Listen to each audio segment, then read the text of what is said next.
Horizontal line something ஏதோ ஒன்று எடுக்கணும். ஓகேவா? அடுத்து அதுக்கு மேலேயே நான் ட்ரா பண்ணுறேன். ஓகேவா? இதுக்கு பேர் வந்து ஸ்மார்ட் ஒர்க் மாதிரி பண்ணுறது. ஆல்ரெடி ஒருத்தங்க ட்ரா பண்ண விஷயத்த நம்ம இன்னும் ஈஸியாக ட்ரா பண்ணுறதுக்காக இது கொடுக்குறது. ஓகேவா? ஸோ நம்ம அந்த மாதிரி கொடுத்து செலக்ட் பண்ணிக்கலாம். சரியா? இதுக்கு வந்து எக்ஸல் ட்ராஃபிக் சொல்கிறோம்.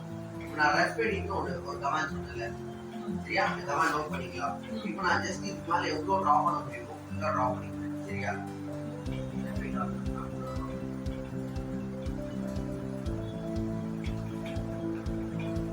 சரியா? ரெஃப் எடிட்னா நம்ம ஆல்ரெடி இருக்கிற டிராயிங் இருக்கு பார்த்தியா, அந்த டிராயிங் எடிட் பண்ணுறதுக்கு தான் ரெஃப் எடிட் சொல்லுவோம். ஓகேவா? நான் வரைஞ்சது மட்டும் தனியாக எடுக்க போகிறேன்.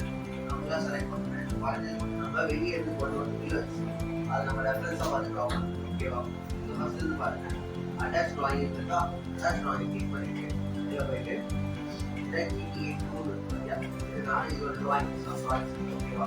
நான் ஓப்பன் பண்ணி இதை ஓப்பன் பண்ணி என்னோட பார்த்து ஃபுல் பார்த்து பாயிண்ட் நார்மலாகவே கொடுத்தா இது கோஆர்டினேட்ஸ் வச்சுன்னா அப்படிலாம் ஸ்கேல் பண்ணலாம். ஸ்கேல் ஆனால் ஸ்கேலிங் தேவையில்லை. எதுக்காக? நான் வரைஞ்சது ஆல்ரெடி ஒரு கரெக்டான டைம் ஸ்கேலிங் கொடுத்து அதை ஃபிக்ஸ் பண்ணால் அவங்களுக்கு தெரியாது. சரியா? ஓகே கொடுத்துட்டு நான் டேரெக்டாக கிளிக் பண்ணிட்டேன். எனக்கு இப்போ இது எப்படி ஆஃப் டோனாக தெரியும்.